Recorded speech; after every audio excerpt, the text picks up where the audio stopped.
হে প্ৰভু দুফাল কৰিলে কিতাপ। Hi everyone, welcome back to my another mini vlog. এয়া মৰ্ণিং গাখীৰ আনি কৰি লৈ তাৰপিছত গৰম কৰিলোঁ। কৰি ল'ৰাটোৱে যিহেতু একো খোৱা নাছিলে, গতিকে গাখীৰতে বোলো বিস্কুট দুখন দি লৈ খুৱাই লওঁ। তাৰপিছত আজি যিহেতু আকৌ মঙলবাৰ, গতিকে এয়া আলু বইল দিলোঁ। দি কৰি লৈ তেলতে অলপ ফ্ৰাই কৰি দিম। তাৰপিছত এয়া ঘৰতে মচন্দৰী পাত আছিলে, কালিৰে আকৌ বুট মগু অলপো আছিলে, তাকে বোলো চাটনি বনাওঁ। যিহেতু বহুত দিন হ'ল চাটনি খোৱাই নাই, গতিকে তেতিয়ালৈ আলু বইলো হৈছিলে। তাৰপিছতে চাটনিখিনি মিক্সিত মাৰি হৈ গ'ল। মানে দেখিব বহুত ভাল লাগিছে, খায়ো ভাল লাগিব, যিহেতু ঘৰৰে বস্তু, একো মানে মেডিচিন দিয়া নাথাকে ন।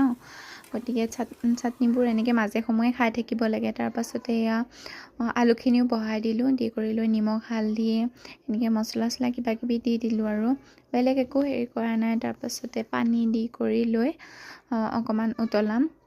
যিহেতু অলপ উতলালে তেতিয়া অলপ গ্ৰেভি টাইপ হ'ব। এয়া হৈ গ'ল। ভাত পানী খাই কৰি লৈ ল'ৰাটোক গা পা ধুৱাই কৰি দি তাকো খুৱাই কৰি ল'লোঁ। ময়ো অলপ শুলোঁ বাৰু। শুই কৰি লৈ কালি যিহেতু মন্দিৰ যোৱা গৈছিলে, গতিকে কাপোৰবোৰ ধুই দিছিলোঁ আজি। তাৰপিছতে সামৰি কৰি সুমুৱাই থৈ দিওঁ বোলো একেবাৰে, নহ'লে ভেজাল হৈ থাকে। গতিকে সুমুৱালোঁ। সুমুৱাই কৰি লৈ দুপৰীয়া শুলে যিহেতু ভোক লাগে, কিবা এটা খাবলৈ মন যায়, গতিকে গাখীৰ অলপকে খাই লওঁ বোলো আজিলৈ। বাই গাইজ, লাভ ইউ অল।